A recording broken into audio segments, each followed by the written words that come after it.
Hi guys, so in today's retro review episode, I'll be talking about that time when I took 8 flights to test drive the 7th generation Volkswagen Golf.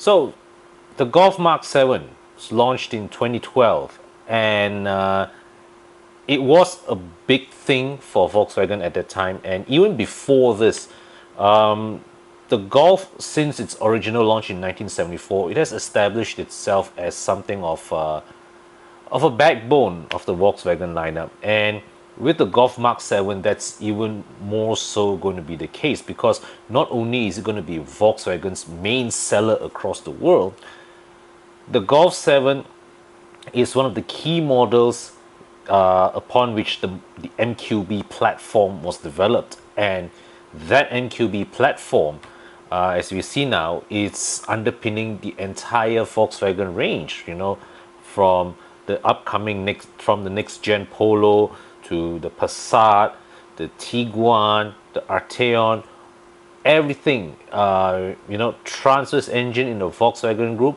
sits on the MQB platform. And we are even including things from Audi here, like the A3, the Q3s. So the Golf Mark 7 definitely was a very, very critical product for Volkswagen. And so at that time, the international media drive was in Sardinia, and the trip there, the journey there itself, also was quite a story, because we flew from KL. We were flown in Qatar Airways, right? We flew KL to Doha, first leg of our flight, but the flight itself was uneventful. Our first transit point was Doha, and the transit itself was I would say not a very was not one of my fondest transit memories, because the flight itself was fine, but because the Doha airport at that time was undergoing some renovation, so when we landed, the plane had to be parked somewhere in the middle of the airport. Then when we got down, they had to shuttle us by bus. It was easily a 20-minute ride from the plane to the terminal, where we have to go through the security again and all that thing. All right, luckily didn't have to go through immigration because we were just transiting, but if we went to go through security again, and and I think within just about an hour, we have to go back down to the departure lounge and shuttle to the next plane to move on to our next flight. So from Doha, I remember we were then flown to Frankfurt. Then once we reached Frankfurt, there was a chartered flight where we were flown to Sardinia, Italy. And this is how they do it in European media drives, right? When we landed in Sardinia, we picked up our luggage from the conveyor belt. And I remember when we reached Sardinia, it was I think 8 or 9 a.m. local time, and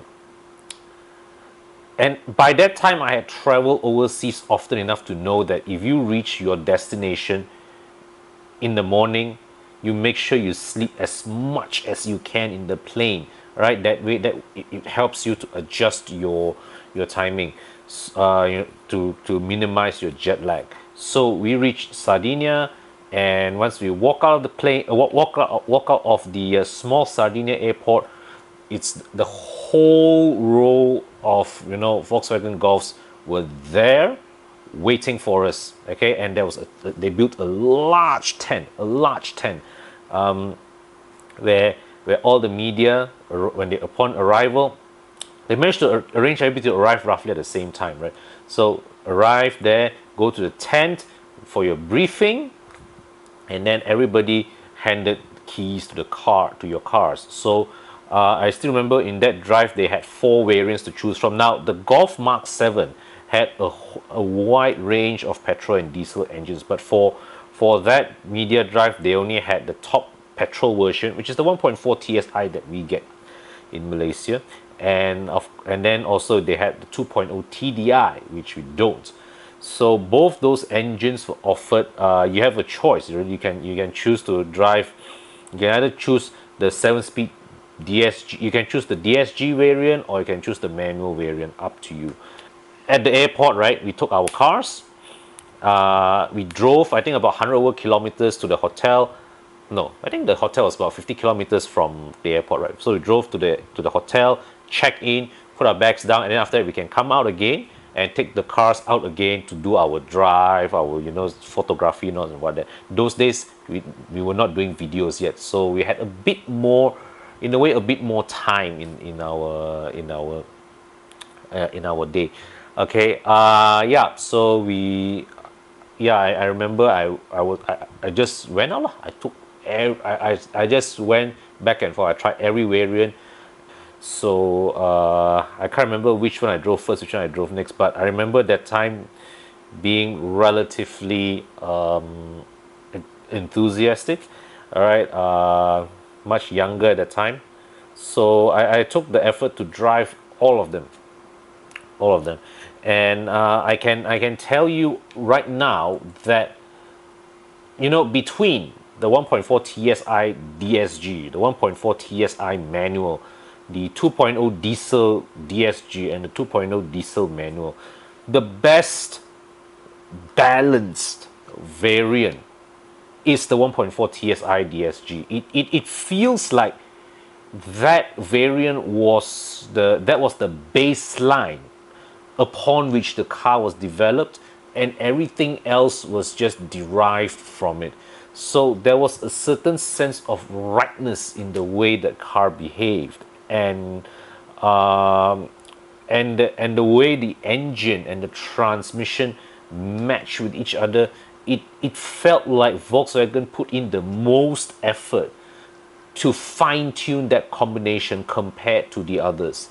So I mean, at that time we knew, based on how they spec the Golf Mark 6 before that, we knew that they were going to give Malaysia the 1.4 TSI at that time, and there was no question that the manual will even make it to our shores. It definitely would be the DSG. And I think there was a time where also the DSG problem was not really boiling in our market yet, so we didn't have any issues with that. But so the engine, now the engine was the new EA211 engine. The Golf Mark 6 before they had the EA111, which was twin charged. The EA211 was single turbo because the twin charge engine was just too complex, too expensive to make. So Volkswagen, with the new generation MQB cars, they engineered a whole new generation powertrain, right, the EA211, and made it much simpler, lighter weight, but still relatively powerful, because the twin charge engine had 160 PS. The then new EA211, a much simpler, much lighter engine, still had 140 PS, offered 250 Newton meters of torque. The EA111 offered 240, so there's a bit more torque. And I remember one of the first impressions that I had when I drive the Golf Mark 7 was that immediately it doesn't feel as rapid as the Mark 6, right? But the improvement in terms of refinement to the engine is quite unmistakable. It is significant. All right, the car feels significantly more refined. All right, and that extends even to the way the interior was built. So there was I felt a step up from the Golf 6 interior, and this is not surprising because, as we know, right, the Golf 5 was a fantastic car, but the Golf 6 was a bit of a cost down facelift from the Golf 5. So there are some things in the Golf 6 that were a bit compromised, but somehow with the Golf 7, even though from the outside it looks almost the same, right? But when you drive it around, when you get inside, you drive it, it feels like a much improved all-round car. It feels like Volkswagen went on the car from head to toe with a fine-tooth comb and tried to fine-tune every little element that they can, you know, within the car from front to back. So one of the things that they did, all right, with the Golf Mark 7 at that time was weight reduction. That was one of the big things that one of the things that they're very big about. And they made that point. I remember they made that point by putting the Golf, all right, they put a display unit on a platform, and that platform was floating on a swimming pool. So they used that to make a point that this new Golf is much lighter than the one that came before. In fact, according to my story here, the 1.4 TSI twin clutch version is 73 kilograms lighter than the Golf 6 equivalent. Okay, so the cars that we drove in Sardinia at that time, they were highly spec models. And let me just see what we have here. They had touchscreen, so the touchscreen is big. It was the ones in Sardinia had a full-size touchscreen, but the ones that eventually made into Malaysia had a smaller touchscreen. And at that time, standard equipment around the world, all variants, 7 airbags, ESC, electronic parking brake, electronic differential lock, multi-collision brakes. What's multi-collision brakes, right? That is the thing that they were very big about, is that let's say in the event your Golf gets into an accident, all right, the brakes will self-activate, whereby it prevents the car from, it will try to minimize the tendency of the car shooting around and hitting other cars in the process. So what it means is that if it senses that the car has been in an impact, the brakes will automatically grab all the wheels to bring the car to a stop as soon as possible. And here I also mentioned that optional equipment include adaptive dampers, keyless entry, xenon headlights, adaptive cruise control, active city stop, and park assist 2.0. I think except for the headlights, none of these items made it to our market. The adaptive dampers was something that threw a bit of a question mark to us at the time, because we drove the cars that we drove in Sardinia all had adaptive dampers. So we know that Volkswagen Malaysia wouldn't be bringing in adaptive dampers. So when we were driving, I said, wow, this car is good, but we've got to keep our judgment reserved when we came home, and I'll get to that later on. Okay, so what else? So I also mentioned that lengthwise, the Golf 7 is 56 millimeters longer. The wheelbase is also increased 56 millimeters. Okay, rear passengers get 15 millimeters of extra leg room. Shoulder room increased by 31 millimeters. Rear hatch open. The rear boot space is 380 liters. I think that's more than what you get in the X50 now, and which is 30 liters more than the Golf Mark 6. So I also made special note that the build quality, you know, it's a step up from the Golf Mark 6, and the whole cabin design feels more stylish. You know, it feels better style. Yes, it's still restrained. It's still simple, not overboard. But there's a bit more flair in the Golf 7's cabin compared to that with what you got with the Golf 6. All right, and I just want to, before I move on, I just want to say, in terms styling wise, right?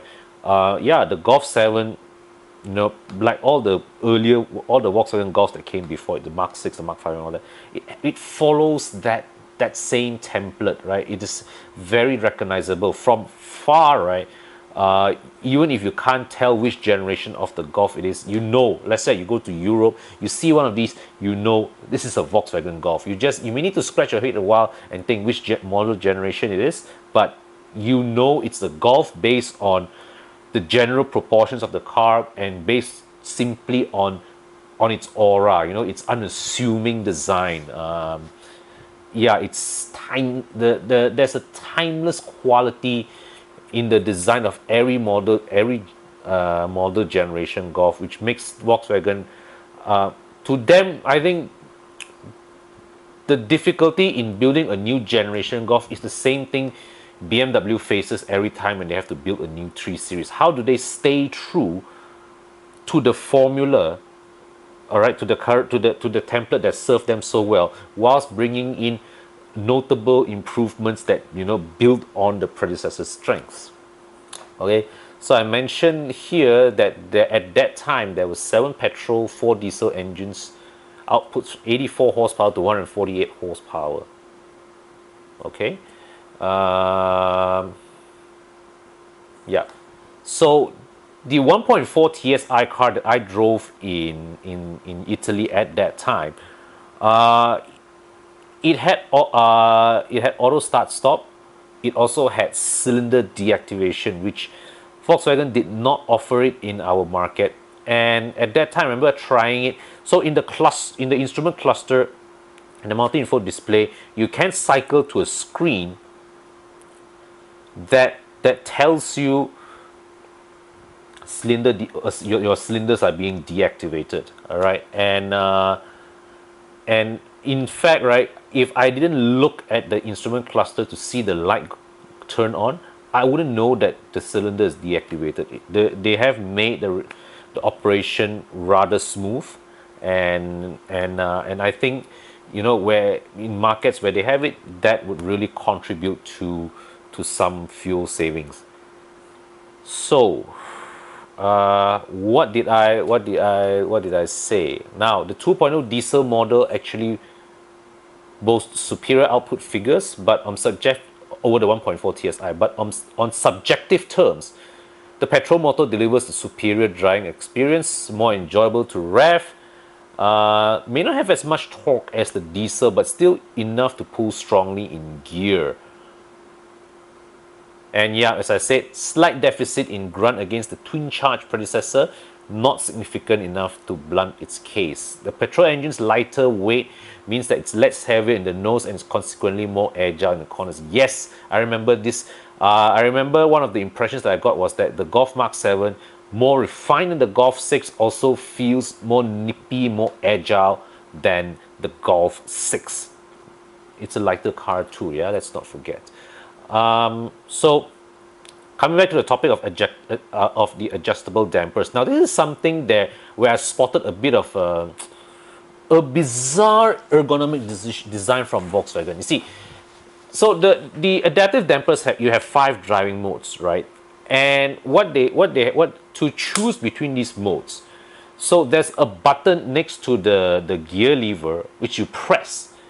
Okay, you press one time, and what happens is on the touch screen you choose which model to select. You don't have that function whereby you press that button. You can press that button to keep cycling between the modes. You can't.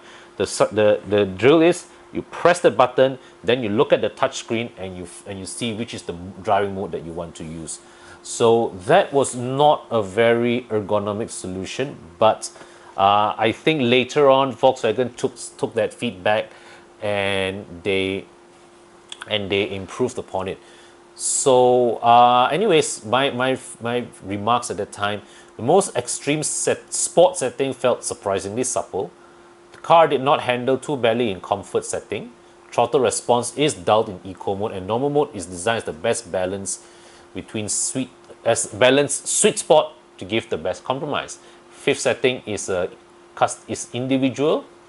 You can alter parameters: steering, suspension, throttle, transmission, and even adaptive light settings. Okay.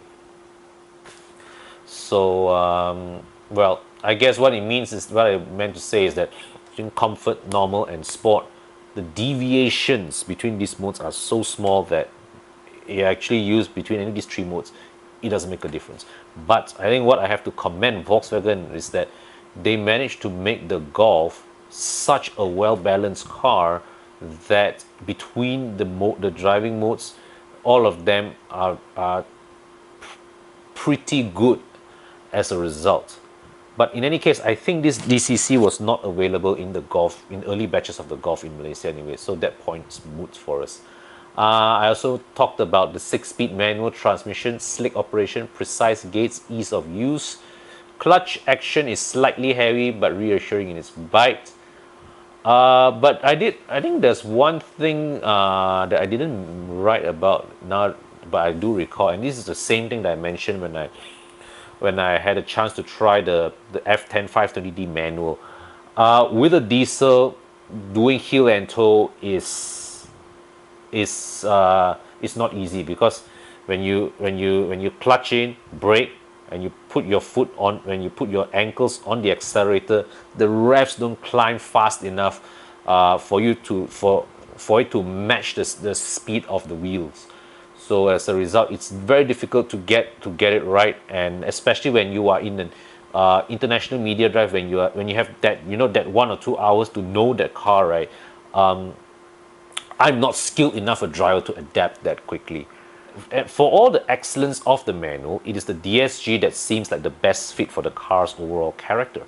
There is a certain sense of rightness that the DSG variants exude that give you the impression that Volkswagen designed the Golf 7's dynamics and character around the DSG, with the manual something of an afterthought, though a very enjoyable one. Actually, this to me at that time, I realized a larger trend in general, because as we not only are consumers shifting their preference more to automatic transmissions, car makers also want you to shift to automatic transmissions, because with an automatic transmission, they remove one variable from their tuning process, which is the driver, they can't guess how the driver will operate the transmission. But when you put the transmission shifting under the car's control, you are able to better optimize, your engine response, your suspension, your electronic suspension response, and all that better, so that the car behaves in one cohesive manner. As such is the nature of our modern day electronically controlled cars. The old days with where cars are more mechanical, that's less of a problem. But now when car makers are trying to squeeze every last horsepower, every last liter per 100 kilometer of fuel consumption, having that ability to fine-tune all these parameters to the finest detail, it makes the difference. Okay, so at that time, right, I commented that the Golf 6, in actual fact, I consider it, relative to its competition at the time, was actually quite a class-leading package in terms of performance, in terms of quality, maybe less so in terms of features. But to drive, there was nothing in the segment that drove quite like the Golf 6, except maybe the Ford Focus. But even then, right, the Golf 7 raised the bar from the Golf 6 by such margins. It was very, very impressive. Okay, and yeah, I mean at that time, I did not think that Volkswagen could have improved the Golf 6 by such big margins, but they did. And the impression at that time was that the Golf 7 was just such an accomplished all-round car. All right, so yeah, and that was it. That's my review from my trip to Sardinia. And at night they hosted us dinner at the hotel, and that was another story to tell, because my friend, once again, Daniel Fernandez, cool, lovely guy to travel with on trips. So he during dinner, right, he gave me a drink. He gave me this drink, and I was thinking, what's this? He says it's good for your digestion. So I was thinking, now I knew I was not going to be drugged or something like that, but I figured, hey, right. So I just sipped it, And after that, I asked, what's that? Then they told me, oh, it's grappa. And it was, I tell you, the strongest ass alcohol I've ever consumed. Honestly, that night, just that one glass of grappa, I think I was gone. Not to the point where I forgot how to reach my room. Thankfully, I did. I got to my room, but I felt like crap. I think I vomited. I couldn't sleep at all that night. Then the next morning, we were supposed to get up. We just remember just one night at the hotel. Next morning, we were supposed to get up, have breakfast, drive to the airport, and fly off.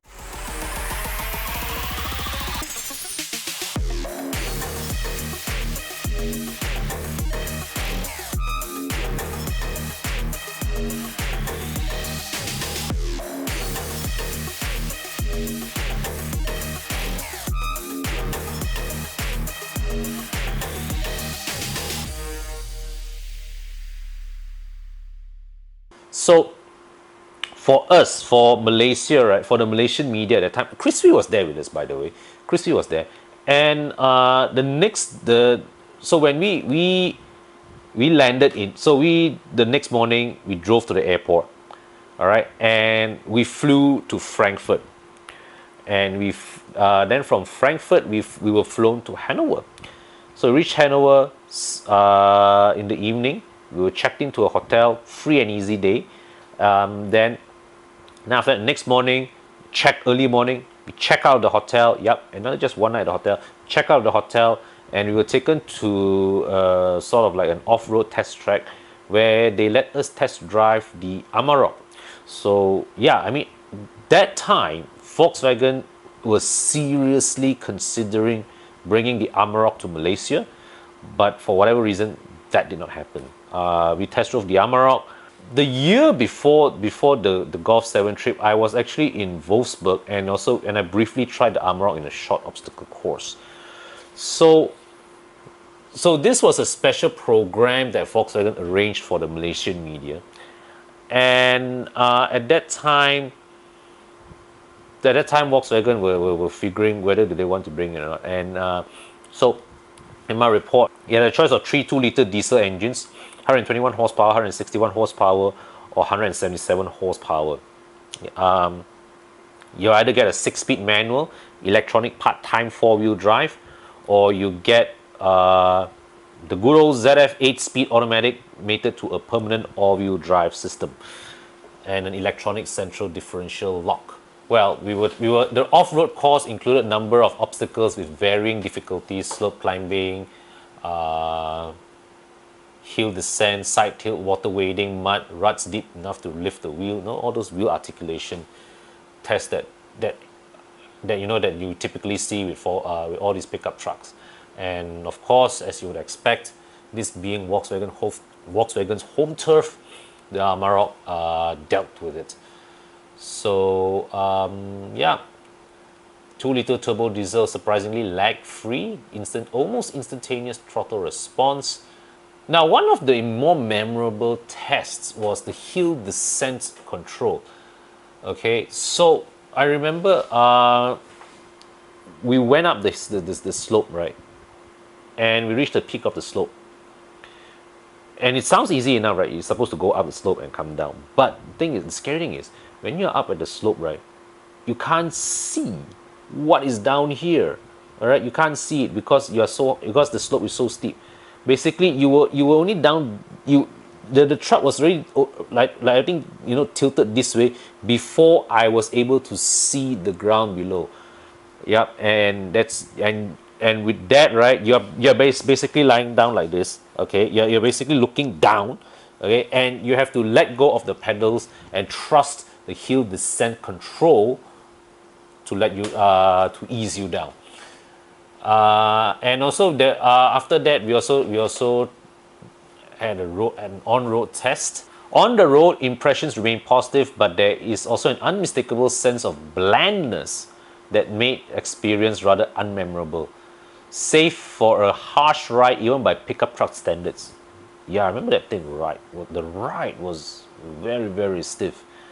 I think if I were to put the Triton next to this Amarok, right, it would feel like an S-Class in comparison. No major vices to report, but perhaps because how clinically the Amarok gets the job done, there's a distinct lack of character to drive the experience. Overall refinement in terms of mechanical smoothness are consistent with the high standards set by products of the Volkswagen Group. Engine deserves praise not just for refinement but how impressively free from lag, considering the high outputs that Volkswagen enjoy from its small capacity. Compared to Ranger 2.2, the Amarok's engine can be considered as almost lag-free.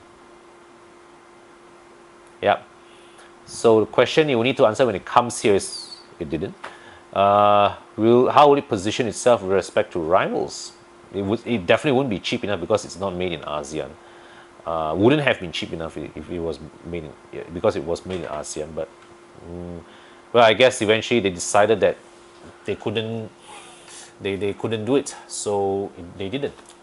Anyways, after that event, after we were done with that, straight away went to the Hanover airport again. Luckily we flew business class, so once I reached the airport, immediately went to shower. Then I think from Hanover, I need to look back at the pictures of my boarding passes. From Hanover,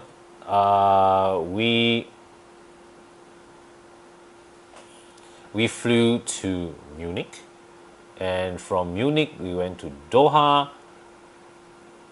Hey, no wait, sorry. Now I'm just looking back at my old boarding passes. That trip, right, I took 8 flights altogether. Okay, I spent more time on the plane than on ground. I remember that. So I flew Kuala Lumpur to Doha, first flight to Doha. From Doha to Munich, then Munich to Sardinia, and Sardinia back to Munich, Munich to Hanover, Hanover to Frankfurt, Frankfurt to Doha, and finally Doha back to KL. 8 flights. 8 flights. In the space of, I think, 5 or 6 days. It was absolutely one of the most intense, insane trips that I've went. Honestly, if you had asked me to fly like this today, I would cry. The Golf trip happened in October 2012, and the Golf 7 was launched in Malaysia the following year. And as expected, it launched when it was launched in Malaysia. Only one variant, the 1.4 TSI, priced at about 160,000 ringgit. So let me just see. Let me just read to you what I read in my local test drive report. Okay,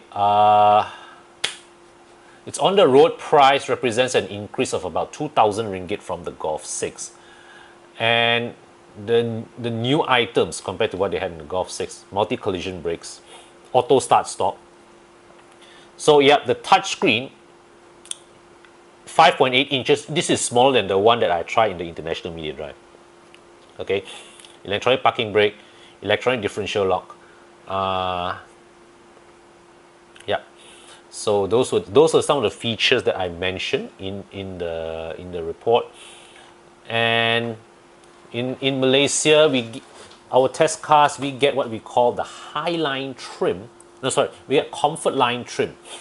So the Malaysian spec cars, the rims was 16 inches. The ones that I tested in Sardinia had 17 inches.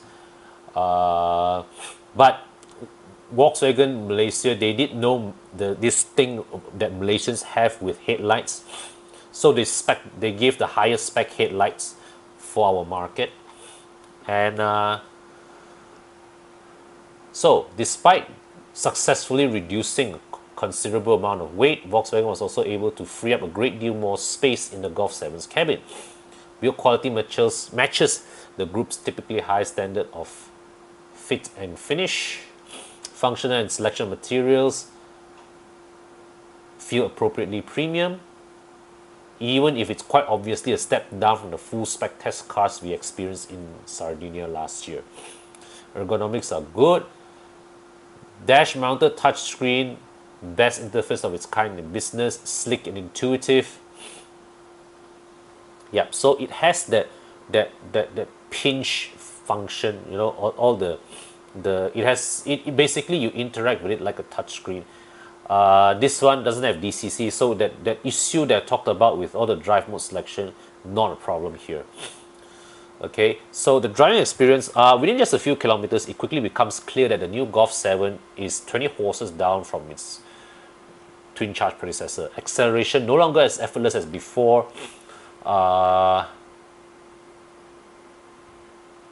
There is definite reduction of straight line pace in the new Golf from its predecessor, not by crippling margins, certainly not enough to dent its case one bit. Adaptive this is the important question to answer.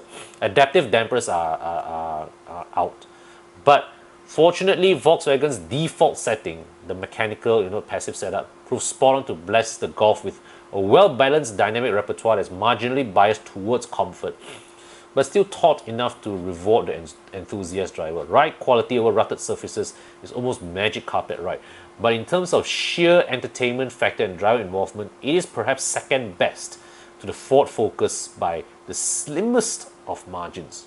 But as an all-rounder, the Golf setup is unsurpassed in its class, and I think even today, the Golf Mark 7 is still a very, very competent, you know, very capable all-rounder. You test a Golf 7 against any new car on sale today, it would easily still be top 2 or 3, if not still outright the best in terms of ride and handling dynamics.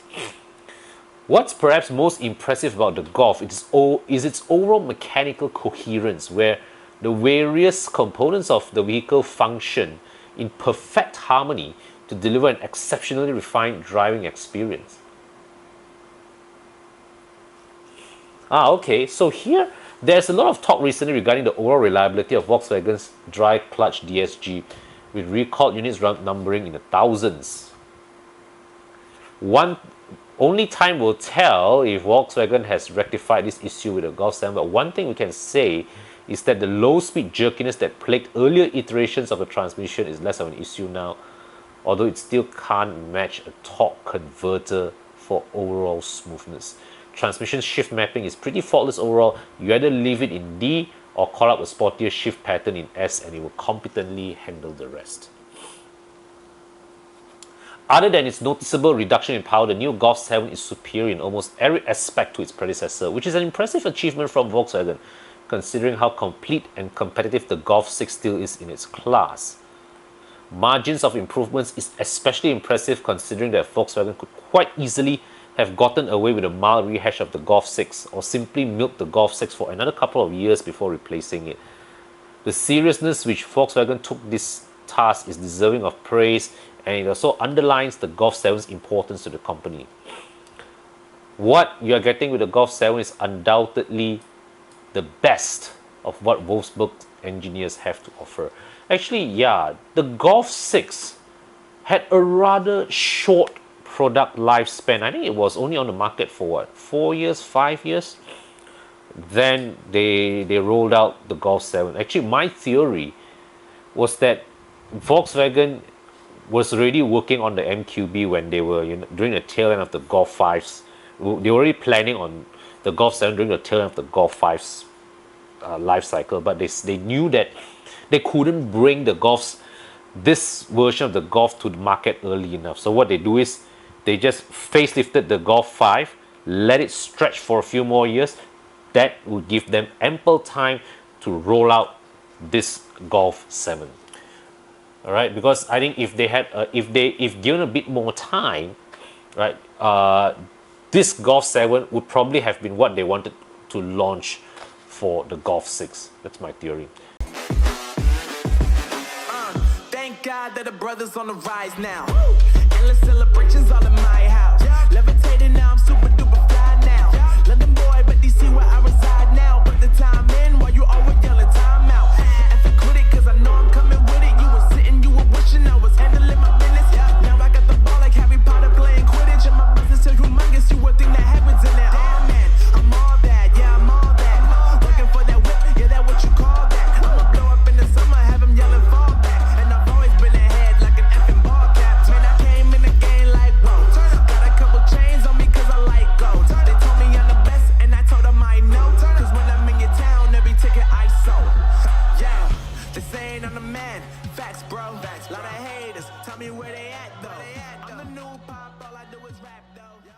Now, very, very funny story. So early 2012, I went for the Golf 7 media drive, and May 2013, Volkswagen were planning the Golf GTI International Media Drive, and I wasn't invited for that program, for that event, but as fate would have it, 2013 May, I can't remember the exact date. Was it May 3rd or May 5th?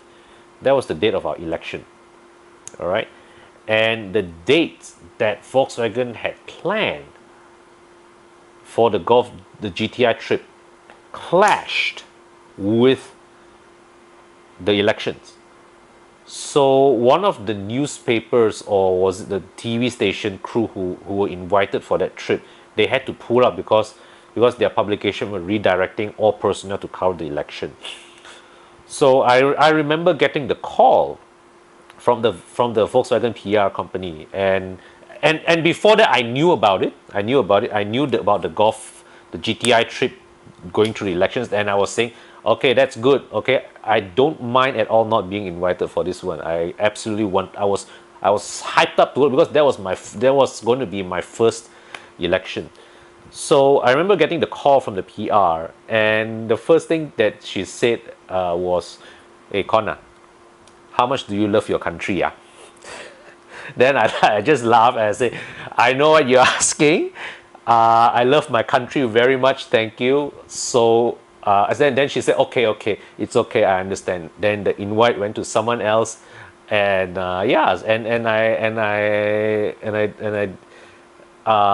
so I didn't go for I forgo the chance to test drive the Golf GTI overseas to be able to vote. And but anyways, later that year in August, the GTI was launched in Malaysia, and Volkswagen Group Malaysia at the time brought us on a bigger group of us to Singapore. So we drove the Golf GTI from KL to Singapore and back the next day. And just let me share with you guys what I wrote at that time. So we drove Singapore, and along the way down to Singapore, I remember we stopped by the Johor the racetrack in Johor, right, to try the GTI on the racetrack, and then after that, crossed the border, went to Singapore, and the next day came back. All right. So what did I say about the Golf GTI at that time? So they had three variants, okay, and there's the 5-door advanced variant, all right, that costs 217,000 ringgit, and you have the option of paying for an extra 10,000 ringgit for a optional tech pack that adds adaptive chassis control, electric driver seat adjustment, and leather upholstery. So if you take if you forgo the tech pack, you get fabric seats, with the iconic Golf GTI, that checker fabric seat pattern, which I think is cooler than the leather seats. Okay, and for an additional 3,000 ringgit, you can even upsize your 18-inch wheels to 19s. So that was that to me was a good price. And below that, the Volkswagen also offers the option of a pure variant. This is a kosong spec car, 209,000 ringgit. It's strictly on a per order basis. I don't know how many people took it up, but this one, 17-inch wheels, no front fog lamps, no auto wipers, no parking sensors, no auto cruise, manual climate control. It's a kosong spec car, okay? It's just 3 doors. It's just, you get a 3-door Golf GTI 17-inch wheels, okay? And I'm not sure how many people took it up. Any of you guys bought the 3-door pure variant Golf GTI? Drop a line in the comment section below, okay? So what we have here, the Golf GTI at that time, 217 horsepower. That's less than my S-Max. But this is a very advanced engine. That's the Volkswagen Group EA888. This one has this setup that they used for the Golf 7 was previously exclusive to Audi cars, but now they brought it over to Volkswagen in the GTI, and this is the variant with variable valve lift. It had direct and port injection, and it had auto start stop. So here you get a 9 horsepower gain from the predecessor. You also get a 70 Newton meter increase in torque to 350 Newton meters, and average fuel consumption is reduced from 7.4 to 6.4 liters per 100 kilometer. Standard transmission, 6-speed wet clutch DSG. And just like what I said about the Golf Mark 7 earlier, the GTI Mark 7 is also lighter than its predecessor, 42 kilograms weight reduction from before. Okay, so I'm not going to waste my time talking about the exterior styling. So inside, right? Oh yes, those checker seat patterns, what they call tartan style fabric seats. So, but yeah, the thing is that if you opt for what the optional tech pack, it ditches those rather cool looking fabric seats for leather seats that you get in every other car. All right, and yeah, everything is you also get the smaller touchscreen like we get with the regular Golf 7. This one gets, so if you take the tech pack version, you get dynamic chassis control, and funny enough, they place the DCC switch on the left side of the gear lever, so which is a bit of a oversight, right? Because you have to look beyond the gear lever to access a driving related function. So that's something that I think was a bit of an oversight. But at that time, this time also, Volkswagen, they had that same funny interface where you have to press the DCC button on the next to the gear lever, and then you have to press the touchscreen to choose which driving mode you want. All right. So my driving review comments is that the Golf GTI has always been about accessible real-world performance, and the latest incarnation continues to deliver that. The GTI DNA requires that it retains a high degree of day-to-day usability and that its performance never overwhelms. It is meant to be forgiving and easy to use, which you can also use for daily commute as effectively as a Toyota Corolla. The uprated engine is flexible.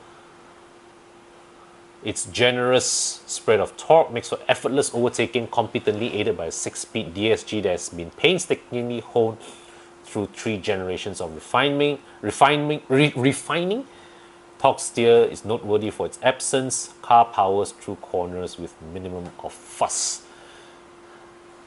Now here's something that I made, an interesting comment that I made. I'm usually cautious when it comes to recommending options for buyers. I will not, for example, advocate paying $3,000 for the optional 19 inches, but in hindsight, $3,000 to go from 18s to 19s is a relatively small sum. But the other thing is, when you upsize your rims, you have to be. I'm more careful about upsetting the balance of the car as well as the ride of the car. But I mean, the sheer value, in terms as a value proposition, $3,000 to go from 18s to 19s for original factory wheels, it's not expensive. I strongly recommend forking out for the tech pack, and the reason is simple. You must have the adaptive dampers with the Golf GTI. And here's the funny thing, during that drive, right, when I drove the car without DCC, on uneven roads, it was busy. The ride was poor. Was very, very poor. It was as if Volkswagen developed the GTI with DCC as a baseline setup, with the non-DCC variant coming as a spec down derivative. So here's the thing, with the regular Golf TSI, no DCC, that's fine. But with the GTI, that's something that you don't want to skim on. Okay. The GTI's dynamic access being contingent on speccing of DCC into the car is perhaps the only blot in an otherwise fine copybook. Not the quickest hot hatch in the market, but the most usable of them all. Yeah. So that's my thoughts on the Golf GTI. But later on, I think this was in when was this? 2016.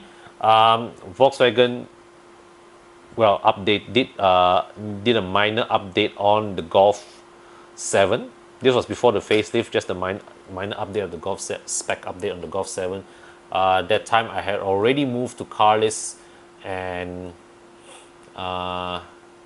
this was the one where they actually updated this is where they had, this car had 150 p. The engine was given the power bump to 150 PS. Peak power of the single turbo engine raised from 140 PS to 150 PS. Yeah, but the spread is now through a narrower band of rest, because the 140 PS peak output was available from 4,005 to 6,000 RPM. But when they squeeze it to when they push to 150 PS, that peak was squeezed to a narrow window from 5,000 to 6,000 RPM. And in 2016, they removed pedal shifters from the car. And this time, you have a choice of Comfort Line as well as High Line. So Comfort Line was priced at 150,000, High Line 160,000 ringgit. So one other change that they made is the dynamic bi-xenon headlamps. Before that, they removed it. So with the Highline model, you still get xenon headlamps for the Highline model, but it loses the dynamic cornering function. So what you have is you have a static cornering light. You also lose the LED daytime running lights, but they're very clever. So with the previous headlight, right, there was a U-shaped LED illumination. Here they replace it with a U-shape, that same shape, all right, but it's a chrome finish. So at one glance you thought, hey, it's almost the same looking headlight, but it is a much cheaper looking headlight that does not look much cheaper than before. Of course, between the specs, Comfort Line you get 16-inch wheels, Highline model gets 17-inch wheels, and you get upgraded LED tail lights, and still this one has the smaller touch screen. And once again, my comments on the dynamics driving experience: the vehicle gives the general impression that its various individual parts are meticulously honed to work with each other in perfect harmony. Golf steers with commendable poise and neutrality while serving a decent amount of feedback through the steering. Overall chassis tuning cover a wide enough basis of talents to appeal to enthusiasts or non-enthusiasts alike. I think this is something that that the Golf has done has done spectacularly well. Is that it is a car that enthusiasts can enjoy, but at the same time, it is a car that, you know, regular people who are not big on driving, they also can enjoy its stability, you know, its good point and shoot performance. It's just a very good all-round car with a wide pool of talents and very accessible talents. But otherwise, there's nothing new that I did not mention in my previous article. But can I say, Golf Mark 7, fantastic car. And let's just quickly, since we are here, right, let's just quickly look at used car values of one of these things. Okay, so I'm seeing a 2014 car going for 50,000, and it's not bad, you know. It's just on purely on spec alone. It's not bad car for the money. 2012, you still can assuming they're within mileage, right, all the Golf 7s are still eligible for Evo Club extended warranty if you do go for them. All right, and I think the price for Volkswagen Golf is not Volkswagen Golf extended warranty, not expensive. So yeah, worth considering if you are going for it. And I think there are some rumors going on that Volkswagen is getting ready to launch the Mark 8 Golf in Malaysia soon. There are even rumors that they are going to be they are locally assembling that car, which means that you can expect the launch will be pushed back slightly, because Volkswagen, they have this practice in Malaysia whereby if they are locally assembling the car, the launch date will always be pushed back, because because of all those issues with the previous back group of cars, right? They now have this practice whereby they try to go for a long validation process for Malaysia spec cars before launching it, so it gives you a better sense of assurance when you buy the car. So they are more confident with the car's reliability. Anyways, guys, before I sign off, I just want to share with you, this is the official product booklet of the Golf Mark 7 that I brought back from Sardinia, and I'm still keeping with me today. All right, so you can see this is the Golf, and they really took the effort. All right, so you even have this additional pages here where you can jot down notes, and here also they have all this. Basically, you can find, I mean, for us media, we can find all these materials, the PDF versions of these in online, but it's just nice to hold this in a book. And this is one of the few international drive mementos that I've still held on to and not disposed of over the years. Okay, guys, so I think that's it for today's throwback review. Hope you enjoyed listening to me babble. If you have managed to last this long, how long have I been talking? I got an hour. So yeah. Anyways, drop me a line in the comment section. Let me know what you guys, what other cars other cars from my past would you like to hear me talk about, right, in my next video, and I'll visit that topic with you guys. Okay, so until then, guys, stay at home, take care, stay safe. I'll see you in the next video.